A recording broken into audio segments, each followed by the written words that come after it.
So invariably, some of the figures that you're getting are perhaps not accurate. Well, they may not be accurate, but they are credible. Interesting. So tell us, because of this issue over fuel scarcity, is it possible that we'll see a removal of fuel subsidy? I think Mr. President elect himself has addressed this issue today in the, I think he granted an interview to Daily Trust, and he spoke extensively about this issue. And in his words, he says, until when he gets into office, and he understands exactly what this fuel subsidy is all about, he will not be in a position to decide one way or the other. For instance, he said that when he was in government the last time around, before he left, Nigeria had capacity to refine about 400,000 barrels of crude. And that after they mopped up all the private jetties, sanitized the situation, Nigeria realized that they had more than enough locally refined product, and we had to export, and we were exporting as much as 100,000 of barrels of refined product, daily at that time. So what he wants to know now exactly is what has changed. And I think the key to the president-elect's program is that our refineries must work. I think before you start talking about reducing fuel subsidy or not, you must actually know whether the subsidy exists or doesn't exist.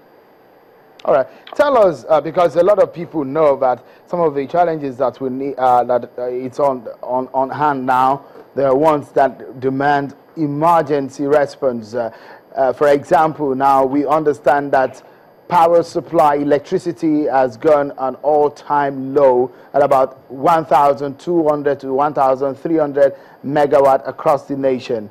How soon can we expect the president-elect to put together a team to work together with him?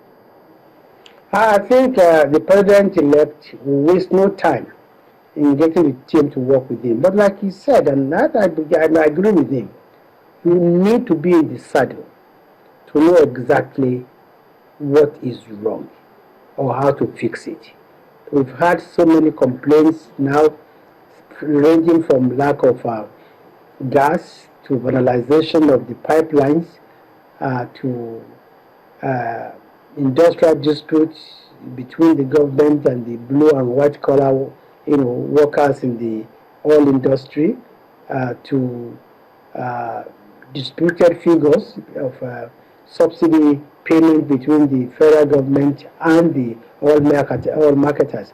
And I think the government, the Nigerian government, would have done itself more credit if they had engaged with us more meaningfully. We would not be in any quandary when they would have known right away what the situation is and how to handle it. And right now, we have to wait to 29th before we can do anything meaningful.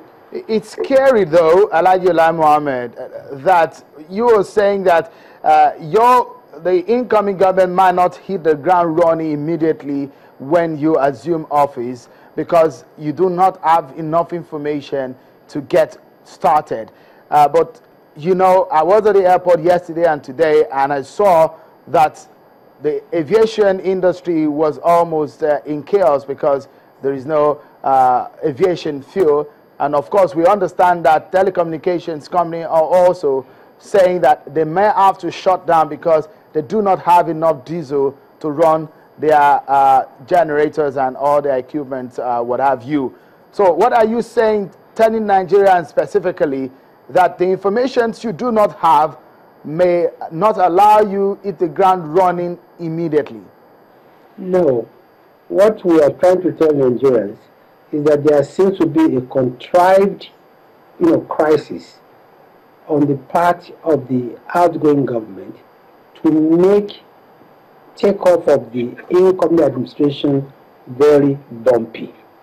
You see, this is the same government that arrogantly told the whole world that they are in power and in office on 29th of May, but that has done nothing about the deteriorating flood situation or the deteriorating power situation. This is a government that would remind us anytime we try to take any initiative that they are still in power, And all they've been doing is removing, sacking, and appointing new officers, while they are laying booby trap for the incoming government. As of today, there is no fuel almost anywhere in Nigeria. As we speak today, electricity has gone down to less than 1,300 megawatts. As we speak today, many homes are in darkness. They cannot even, pump water, up into their homes. And we begin to wonder that the government has said nothing about this. So the impression we get, which is quite unfortunate, is that the outgoing government is not doing very much to help, ensure a smooth takeoff for the new government. Because I do not see how in the next 4 or 5 days this government can resolve the lingering fuel crisis, which means we are going to enter into a new government with a lot of discontent, with a lot of disputes on our hands. But we want to assure Nigerians that we are capable, we are willing, and we are ready to address our situation head on. I did not say for one moment that we are not going to hit the ground running. All I said was that it would have been much easier for us and much smoother if we had the necessary cooperation from the outgoing government. All right, Alhaji Lai Mohammed, tell me, the PDP today came forward to say that General Buhari and his team, and of course, subsection of your party, are ignoring the transition program, because you spoke about the fact that the federal government committee are not cooperating as much as you wanted with your committee or with your team. But again, as soon as the transition program was about to start, we saw the president-elect jet out to London, and we saw him meeting with the British leader, David Cameron, and they were saying that, for example, the Friday prayer, he ignored it, and subsequently the other programs that have been on ground that the president-elect might be missing. Why would the president-elect want to ignore or be absent at some of the programs lined up for the government that he will be heading? You see, the president-elect has his own priority. And I believe that attending the Jumat service is not what we are talking about when we're talking about cooperation in transition. Is it at the Jumat service that will be giving information as to how much we owe,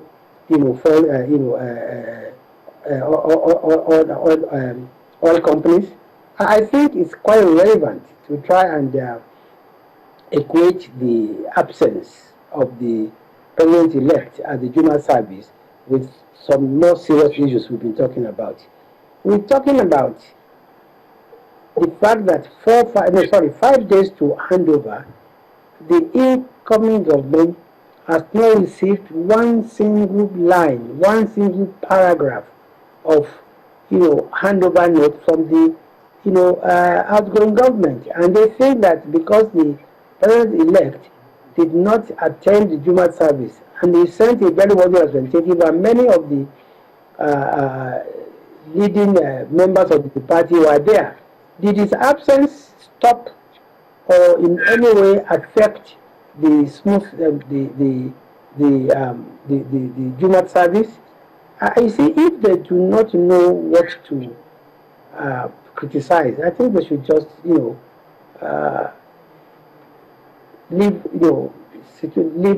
sleeping dogs lie. We are talking about some very serious issues. They are talking about Jumat service. So, thank you so much, Alhaji Lai Mohammed.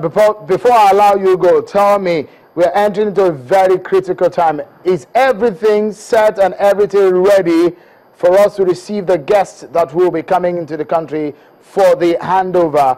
From your point of view, do you think all is well for Thursday or Friday events? I think we have addressed that question to the Secretary to Government, because they are in full control of who is coming, where they are going to sleep, where they are going to eat. I don't think we are in control at all. We've been given cards to distribute, to the best of my knowledge, and all of the arrangements have been fully, undertaken by the outgoing government. You should have addressed that question to the Secretary. Thank you so much. I like you, Lai Mohammed. Of course, you're not in control here also. We must go now. Thank you so much. And I wish you well as much as your party gets in control in your future endeavor. Thank you so much. And for all of you that have been part of this program, I hope that you've been able to have a nice time here with me. You've been such a wonderful company on the program. From all of us here at Channels Television Headquarters in Lagos, I'm Shewa Kimale. Till next time, bye for now.